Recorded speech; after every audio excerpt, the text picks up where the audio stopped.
प्रधानमंत्री का भाषण इस देश में कहीं भी हो किसानों का जिक्र जरूर होता है, और जब बात सिर्फ किसानों की हो तो फिर किसानों को लेकर प्रधानमंत्री का दर्द जाग सा जाता है।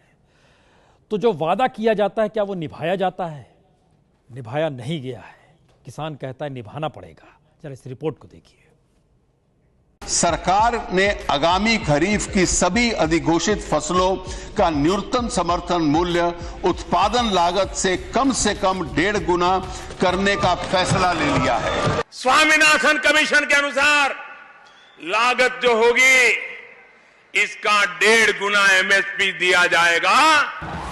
मोदी सरकार के चौथे बजट में तत्कालीन वित्त मंत्री अरुण जेटली ने न्यूनतम समर्थन मूल्य को 1.5 गुना करने का ऐलान किया। फिर बीजेपी और पीएम मोदी ने किए गए ऐलान को चुनावी रैलियों में खूब भुनाया। लेकिन जब बारी स्वामीनाथन कमेटी की सिफारिशों को लागू करने की आई तो सरकार ने चुप्पी साध ली। बजट के ऐलान के मुताबिक 1.5 गुना न्यूनतम समर्थन मूल्य इसी बरस खरीफ की मुख्य फसल यानी धान से लागू करना है, जिसका ऐलान जून के दूसरे हफ्ते में आमतौर पर हो जाता है, पर अब तक नहीं हुआ। क्यों, यह भी समझ लीजिए। दरअसल कृषि लागत एवं मूल्य आयोग एमएसपी की निर्धारण 3 कैटेगरी करती है। पहला A2, जिसमें खाद, बीज, पानी और कीटनाशक की लागत जुड़ती है। दूसरा A2+FL, जिसमें A2 के साथ किसान और उसके परिवार की मजदूरी जोड़ी जाती है और एमएसपी में शामिल किया जाता है।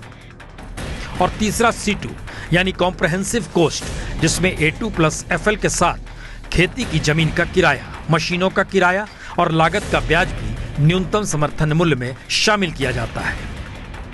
और वादे के मुताबिक अगर C2 कैटेगरी पर किसानों को एमएसपी दिया जाता है तो सरकारी खजाने पर अरबों रुपए का बोझ पड़ेगा।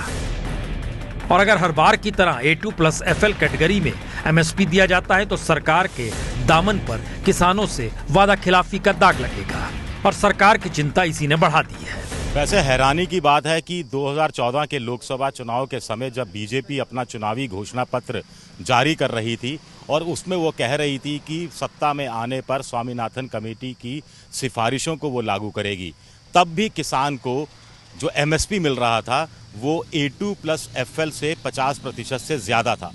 स्वाभाविक है कि उस समय बीजेपी C2 की बात कर रही थी, जिसे वो अब भूलती नजर आ रही है।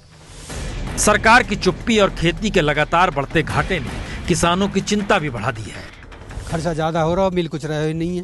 किसान के लिए तो हर तरफ घाटे का सौदा है, और किसान से हर सरकार आई है उसने वायदे बहुत किए हैं, लेकिन वो वायदे पे आज तक कोई भी सरकार अपने तरफ से खरी नहीं उतर पाई है। मांग और वायदा C2 लागत के ऊपर जो है 50% प्रॉफिट देने का था, तो कहीं ना कहीं इसमें भी सरकार धोखाधड़ी किसानों के साथ कर रही है।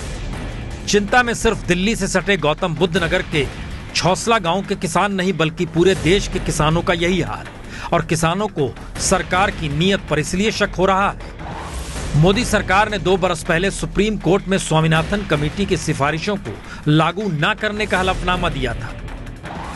दलील कृषि उत्पादों के भाव बढ़ने से महंगाई के बढ़ने की गई थी। अब सवाल यह है कि जब सरकार न्यूनतम समर्थन मूल्य की राशि ही किसानों को दे नहीं पा रही तो फिर 2022 तक आमदनी दुगनी किसानों की होगी कैसे?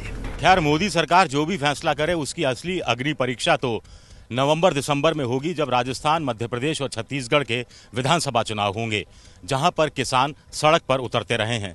तब तक खरीफ की यह फसल भी बाजार में आ चुकी होगी और किसानों को भी नफा नुकसान का अंदाजा ढंग से हो चुका होगा। कैमरामैन चाको के साथ विजय विद्रोही, गांव छोलस, गौतम बुद्ध नगर, यूपी, एबीपी न्यूज।